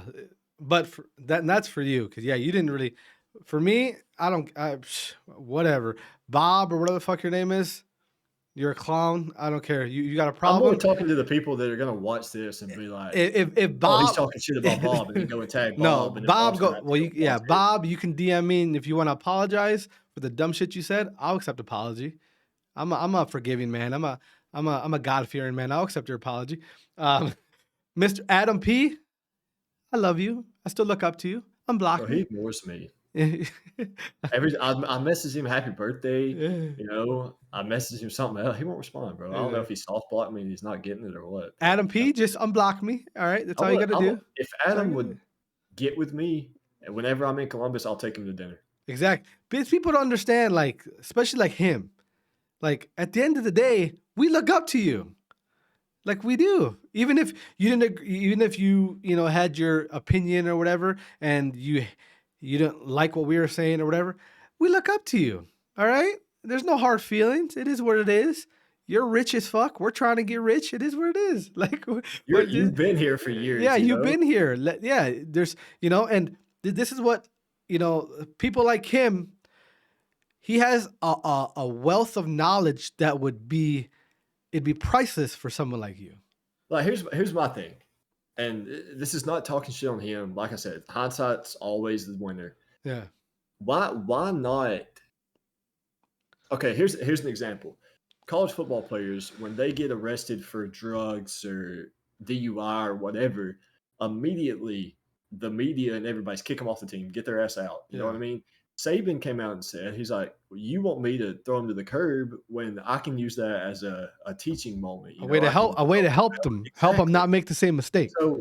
So when you're just for example, I'm not shitting on him or whatever, just talking about it, he said in a tweet, he was like, a group of 20-year-olds running a business, doing all this is a great storyline. And then you just trashed it or whatever. And then like he shit on us all day. Like, why not take a Saban approach or a Ryan Day or Dabo or whatever? Like, why not use it as an opportunity to not only help me or help anybody else that would have been in that situation, help, the community. If it's a good host, which I believe AGN has some credibility to it. If it's somebody in the community that's trying to help, why not guide them so the esports community, takes that next step, gets another step further or something like that. Like, in my opinion, he wanted some attention. And which he got it, but at the end of the day, he deleted it. And it's not the first time he's done that. And there's other people that have done that. Yeah. But you know what I'm saying? Like, why not using the opportunity to take a step further rather than taking a step back just to shit on people? Exactly. Like, it don't matter if it was me or anybody else. Yeah. Like, the same thing applies. Like, if we have a guy that pops up and they want to charge $500 for a LAN, and I could easily say, oh, hey, nobody's coming to your event. Or I could say, hey, how about you lower your team pass price? Maybe you'll get more people to come. Exactly. You know what I mean? Yeah. It's at the end of the day, you guys, like piggybacking off what Cage said, Call of Duty esports, especially right now, this is the fragilest it's ever been. We're like a quarter that's balancing. All right, quarter is balancing. At any moment, it could go the opposite way, and then that's it. Yeah, that's it. Like, and for you people who think that it's not possible, you have no idea how close it is. If Call of Duty for that next year does not improve, it might be done. People have no idea how close this thing of ours. All right, it's kind of what the mafia used to say, Cosa Nostra, thing of ours. If the people that are involved, like Cage, like me, like the other few people that are involved that actually do this because they love the esport and they want to help young people, help them achieve their goals down the line of being professional players, whatever. If we don't have the people who came before us, like Adam P, like Hex, like being able to just not even just like hold our hands or anything, but give us a little bit of knowledge that you've gained getting to where you're at. That'll help this community, this esport, continue to prosper, continue to grow. Just imagine, you guys, just imagine if tomorrow AGN, AFD, and whatever other organizers there are said, you know what? We're done with COD. If you're a challenger player, where are you going to go on LAN? Where are you going to play at? Where are you going to compete in person? I'll wait for the answer. There is none. There's nowhere to go. That's it. You can go to your local esports center and they'll do a tournament for $300. You can do that. But as far as having actual venues and tournaments and LAN events that can actually pay you real money, all right, where you can get out of your fucking bedroom, go to an actual tournament, win some money that you can go back and show your parents, your girlfriend, your friends, your boyfriend, whatever. Look, I actually made money playing this video game that you don't want me to play. I actually made something. At any moment, that could be gone. So you have to cherish AFD. You have to cherish AGN. You have to cherish these companies, these people that are involved that are giving you guys these platforms, because they don't need to do it. All right, Gage, you went to college, right? Yeah. You could be working. You're a well-spoken young man. You're young. You got a lot of life ahead of you. You got a wife. You could be working for some business making, 6 figures. Like I actually gave up what I was going to do this. Exactly. So you have, if anything, what you're doing right now is a huge risk. It's a huge risk. But, and I tell this people all the time, I tell my siblings this all the time. If you want to live a comfortable life, you got to be uncomfortable right now. Yep. All right. You cannot go through life expecting to have something great by just living a mediocre life. You can't do that. And if you want to have something great, you want to have a good life, a comfortable life, you gotta be uncomfortable right now. You gotta be doing things that maybe you don't want to do. But if you want to get to that goal, there's fucking valleys, there's hills that you gotta go over to get to that goal. All right. And situation like AGN Oklahoma, situation AGN Indianapolis, for everyone involved, that's the hill, that's the valley right there. And for the community, understand that when you say these negative things, when you put people down because they don't agree with what you're saying, or you don't agree with their opinion or whatever, all you're doing to those people, all right, you're limiting their wanting to help you as a community. That's all you're doing. Yep. You're not getting anything out of that other than getting someone like Gage to say, why the fuck should I help these ungrateful motherfuckers? Well, it's like I said, we're involved in so many other games. Like Call of Duty is games that actually make money.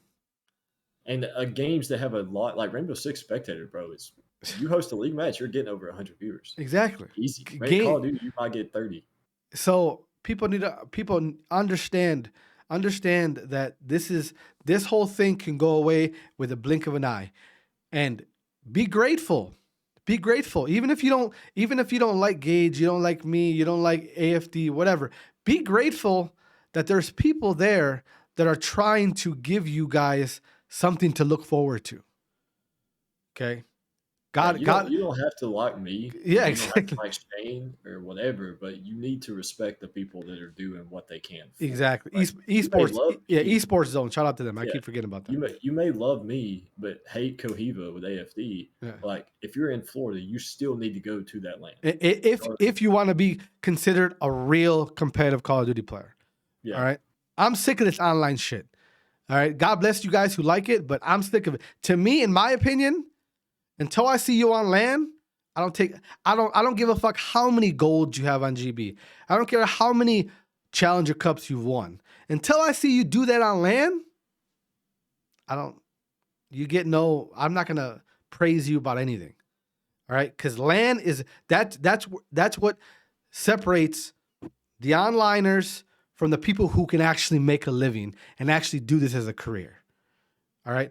And you need people like AFD, you need people like AGN, you need people like Esports Zone to give you guys those platforms and those avenues to even try to do that. All right? To even try. Understand that. All right? All right, guys. Well, Cuatro, you got any last word before we get out of here? I've got a lot. We could probably go another 3 hours, but we'll save it for another day. Yeah, we will. We'll definitely do another one of these. We'll probably do one before you have that Destin, Florida event, which you should be releasing some information on that pretty soon, right? Friday, yeah. We're announcing a Rocket League event, a Rainbow Six event, and a COD event next week. Nice. So a lot of exciting things happening with AGN. You got it. For the people involved in the Call of Duty community, listen, if you don't know where that Destin, Florida place is, go ahead and Google it. Go on your maps. You're not going to want to miss that event, all right? You're not going to want to miss that event. Forget Call of Duty. I'm talking about it's a little vacation right there. Literally. Yeah. It's a little vacation. Like you said, if you get double first rounded, go hang out at the beach. Exactly. I legit, my wife does not like this shit. I might take her ass and use that as a vacation. Yeah, like it's literally. That's what me and Brooke are doing, bro. Yeah. We go to Charleston at the end of March. Yeah. She's on spring break that next week, so we're gonna drive down Friday night when she gets out of school. We'll run the event Saturday, Sunday. It's a Halo LAN, like I said, I already touched on. Yeah. Halo, we're announcing the Halo LAN next week. and then we're staying like another 2 or 3 days in Charleston. So so exactly. So this Destin event, you guys trust me, look it up. Beautiful area. It's the beach. I mean, you're not going to want to miss it. If I were you guys, if you're somebody who wants if you were going to go to AGN Oklahoma and you still want to go to that, go and get that team pass fucking transfer to that. That's one less expense you got to worry about. Exactly. That's $325 that, yes, you could get back now, but if you're just going to turn around and spend it again, then why get a refund? That's one less expense you got to worry about. And trust me, those expenses come quick when that event comes out. They come quick. And hey, it guarantees you a pass before passes are on sale. That event may sell. I may have to limit that event for 16 teams because of, I don't know, they have another event planned on Sunday or something. Yeah, exactly. So you never know. If we have to limit it, you have one before passes go on sale. So strongly consider that. All right, guys. So hope you guys enjoyed this episode of the podcast. Listen, it's going to be on YouTube. Oh, actually, no. Well, yeah, it's going to be on YouTube. I gotta get this. I gotta get the audio taken out and I gotta send it to make sure I didn't say no dumb shit because, we'll see what happens with that. But like I said, you guys heard what Cuatro said. If you're looking for your reimbursement for your team pass, that should be hitting your bank account here in a couple days or so. If you want to get it transferred to their next Call of Duty event, or can it be any event or just Call of Duty? Only COD. Only COD. You can get that, which I highly suggest doing that, especially with where the location's going to be at next. But yeah, guys, hope you guys enjoyed the episode. Hope you guys got some answers. Like I said, apologize if we couldn't really get into in depth of the exact situation because myself, I might have some legal stuff going on, and I want to make sure that I don't mess any of that up if I go that route. Also, if you're anybody who listened to this, who excuse me, who you plan on going to AGN Oklahoma, and you spent money that you're probably not going to get back, and it financially it's going to hurt you. It's going to financially put a burden on your actual life. Hit my DM up. I got something may possibly happening that could maybe give you a little closure on that. And yeah, like I said, guys, it is what it is. What happened? AGN Oklahoma happened. We didn't expect for this to go to shit so fast. No one to blame, as far as Contender and AGN. It is what it is. There's nothing they could do about it. They fought for you guys. Sometimes things for you young kids, you're gonna experience things like this down the road where you can't. Your hands are tied. Can't do nothing about it. People above you got to say, and it is what it is. So, hope you guys enjoyed today's episode. We're on 2 hours. This will be the longest episode I've ever had on this podcast. So hope you guys enjoy that.